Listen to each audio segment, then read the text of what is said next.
Bonsoir à tous, mesdames et messieurs, et bienvenue au journal sur Camnews 24. Un seul titre à la une de cette édition. Plus que quelques heures et les élèves du primaire et du secondaire reprendront le chemin de l'école. Les derniers préparatifs de la rentrée scolaire 2015-2016, c'est à suivre dans cette édition du journal.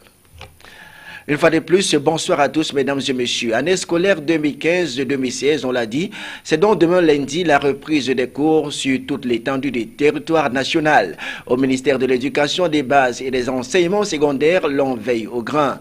Plusieurs mesures ou décisions sont prises. Au-delà des réunions de concertation entre les services centraux et déconcentrés, il y a également eu cette semaine les assises avec les chefs d'établissement et autres nominations. Les détails, Jean-Pierre Bitongo et Jerry Eba. Le 20 août 2015, le Premier ministre chef du gouvernement a créé 80 nouveaux établissements scolaires dans les 10 régions du Cameroun, soit 48 collèges d'enseignement général et 36 collèges d'enseignement secondaire technique, industriel et commercial. L'ouverture effective de ces collèges se fera, comme l'indique le texte du Premier ministre, par décision du ministre des enseignements secondaires. 53 collèges d'enseignement secondaire ont été transformés en lycées d'enseignement général, 18 collèges d'enseignement technique et commercial en lycée technique et 18 lycées d'enseignement général en lycée bilingue. Leur ouverture attend aussi une décision du ministre des enseignements secondaires. Pour ce qui concerne la clandestinité des établissements, le ministre de l'Éducation de base a ordonné il y a quelques jours la fermeture de 263 écoles clandestines, essentiellement dans les cycles maternels et primaires. C'était au terme de la rencontre des responsables centraux et extérieurs de ce département ministériel. Il s'agit des établissements scolaires, de l'enseignement privé laïque, dont des structures sont dépourvues, soit des autorisations d'ouverture et de fonctionnement. Ainsi, rigueur, innovation, modernité et moralité constituent des piliers d'un succès probant pour les élèves, à condition que ceux-ci étudient dans des lieux sains. Et parlant toujours de la rentrée scolaire 2015-2016, la CONAC, la Commission nationale anticorruption, dénonce les pratiques peu orthodoxes dans les écoles. C'est la substance d'un communiqué parvenu à la rédaction de Camnews 24 Télévision. Jean-Pierre Bitongo et Jerry Eba nous font l'économie de ce communiqué. Parlant de ces pratiques peu orthodoxes, le président de la CONAC, Dieudonné Massingams, cite le monnayage des places dans les lycées et collèges, le recrutement irrégulier d'élèves en classe de 6e de l'enseignement général, de première année et de seconde de l'enseignement technique et commercial, la persistance du phénomène des établissements clandestins, la perception des frais illégaux, la vente illicite des fournitures et tenues scolaires au sein de certains établissements. Ceci étant, la CONAC met en garde les auteurs de telles pratiques qui, selon Dieudonné Massingams, ternissent l'image du système éducatif camerounais. Aussi, la CONAC réaffirme sa détermination à les combattre sans relâche à travers le triangle national. Pour ce faire, des équipes sont prêtes à se déployer sur le terrain et Dieudonné Massingams compte sur la collaboration de tous pour dénoncer tous les cas d'irrégularité et d'immoralité, les jours et heures ouvrables au numéro de téléphone 222 203 732. À la CONAC, c'est la tolérance zéro contre les adeptes de la corruption pour cette rentrée scolaire 2015-2016. Et dans les gares routières et autres agences de voyage à Douala, ça se bouscule encore. Élèves et parents d'élèves affluent toujours à la recherche d'une occasion pour se rendre dans leurs villes respectives pour ne pas manquer le premier jour de la rentrée scolaire. Reportage, Eric Ticheux et Josué Ngonga. La frénésie des arrivées et départs des bus de transport dans les agences de voyage démontre à suffire l'ampleur des mouvements des personnes et des biens en cette veille de l'entrée scolaire. Au lieu dit gare routière Mbopi à Douala, l'ambiance se vit sous fond d'embouteillage avec ses longues files d'attente devant les guichets. Ici, être en possession d'un ticket n'est pas synonyme de départ immédiat.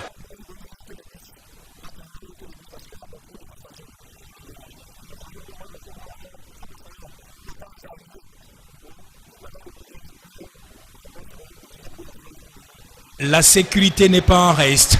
Un contrôle systématique accueille les usagers à l'entrée de chaque agence. Passagers, sacs de voyage et autres bagages sont minutieusement fouillés à l'aide d'un matériel de détection des métaux.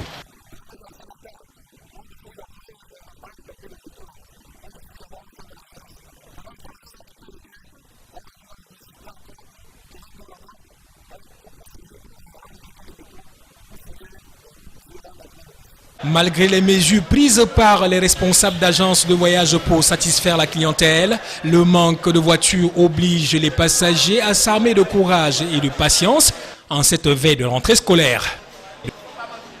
Et au moment où l'on s'apprête à rentrer de plein pied dans cette rentrée scolaire, l'alerte sécuritaire à travers le triangle national mérite d'être sonnée. Toutes les forces vives du pays doivent se mobiliser pour collaborer avec les forces de défense et de sécurité en dénonçant toute attitude suspecte qui pourrait avoir des liens avec le terrorisme. Et il y a de la quiétude des élèves et de leurs familles pour un retour calme donc à l'école. Toutefois, les forces de défense et de sécurité se doivent d'être à l'avant-garde pour éviter l'effet de surprise utilisé ces derniers temps par l'ennemi transnational Boko Haram. Djerieba. Les mercenaires de l'horreur qui endeuillent les familles camerounaises sous la bannière de Boko Haram continuent d'étendre le spectre de la mort à l'extrême nord. Pendant cette période de rentrée scolaire, la vigilance est de mise pour éviter le chaos par le sang et des boucheries humaines que ces délinquants occasionnent à chacun de leurs horribles attentats. Face à un ennemi invisible et asymétrique, la collaboration de tous doit être la chose la mieux partagée. Une responsabilité qui engage les forces de sécurité très souvent débordées par la surprise BH. Il faut absolument cadrer nos frontières avec le Nigeria. L'urgence étant que la force multinationale soit opérationnelle. Les attentats kamikazes de Kerawa démontrent à suffisance que la guerre est loin d'être terminée. Il va falloir redoubler de force pour vaincre et réduire à sa plus simple expression cette nébuleuse et ses voyous. Toutefois, la chaîne de solidarité autour des familles endeuillées devait traverser les simples attitudes et considérations politiquement hypocrites pour une conjonction d'actions concrètes à tous les niveaux, autorités traditionnelles, politiques, religieuses et de sécurité, dans l'optique d'une rentrée scolaire dans l'accalmie pour que les fils et filles du Cameroun partent à l'assaut des connaissances en toute quiétude. Insertion socio-professionnelle des jeunes diplômés, les structures de formation et les entreprises du secteur public et privé basées dans la région du littoral réfléchissent sur la question. Ils se sont retrouvés à Douala dans le cadre de leur réunion sectorielle. Les travaux de cette rencontre de la capitale économique ont été ouverts par le secrétaire général de la région du littoral, Étienne Ludovic Kongwa. Reportage. Organisé par la délégation régionale de l'emploi et de la formation professionnelle pour le littoral, la sectorielle de la formation professionnelle et de l'emploi est un cadre privilégié d'échange entre les structures de formation et les entreprises sur l'employabilité des jeunes diplômés. Il est question de mettre en place des mécanismes qui favorisent l'insertion rapide des jeunes en fin d'études dans le monde du travail. C'est ce qui justifie d'ailleurs le choix du thème de cette rencontre de Douala, à savoir comment renforcer le dispositif formation-emploi pour une meilleure insertion professionnelle des jeunes.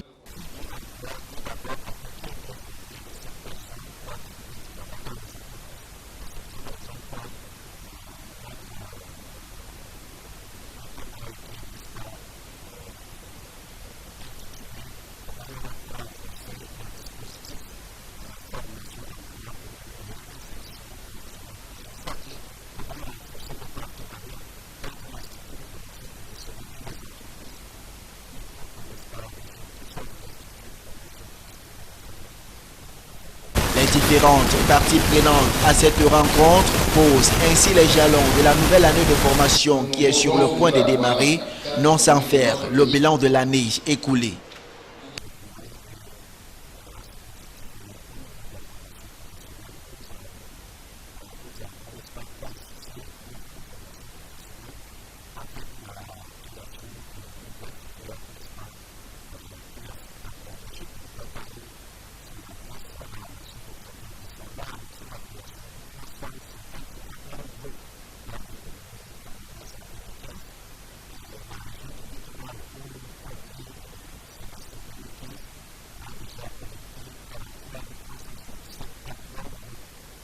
En ouvrant les travaux de cette sectorielle, le secrétaire général de la région du littoral, Étienne Ludovic Ngwa, a rassuré les responsables des structures de formation et les chefs d'entreprise de l'accompagnement sans faille des autorités régionales dans l'accomplissement de leur délicate mission.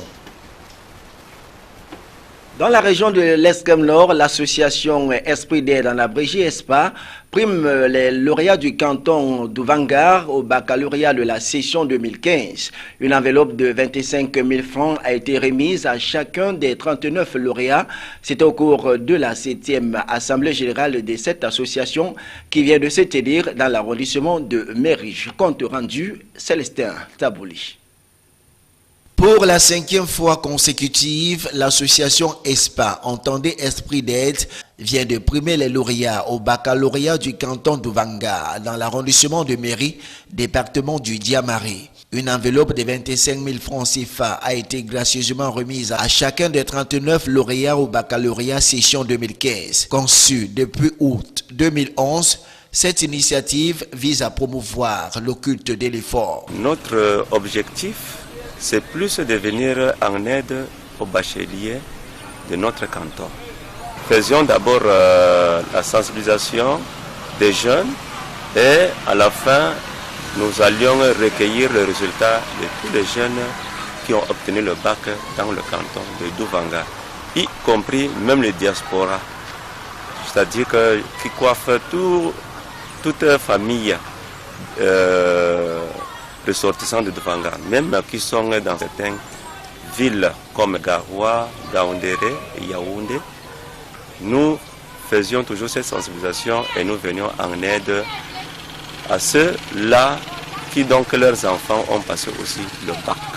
Cette cérémonie de remise des espèces sonnantes et trébuchantes était couplée à l'Assemblée générale de l'association ESPA, où il a été question de faire le bilan des 7 années écoulées et de poser les jalons des années à venir. L'Assemblée générale de d'Ouvangar a débuté par une messe d'action de grâce suivie par des causeries éducatives et des orientations. Elle s'est achevée par une quête ponctuelle où près d'1 500 000 francs CFA ont été collectés. Et c'est avec cet élément que nous mettons un terme à cette édition. Mesdames et messieurs, c'était le journal sur CAMnews 24. Merci de l'avoir suivi. Bonsoir à tous et à toutes et surtout, bonne rentrée scolaire à tous les élèves.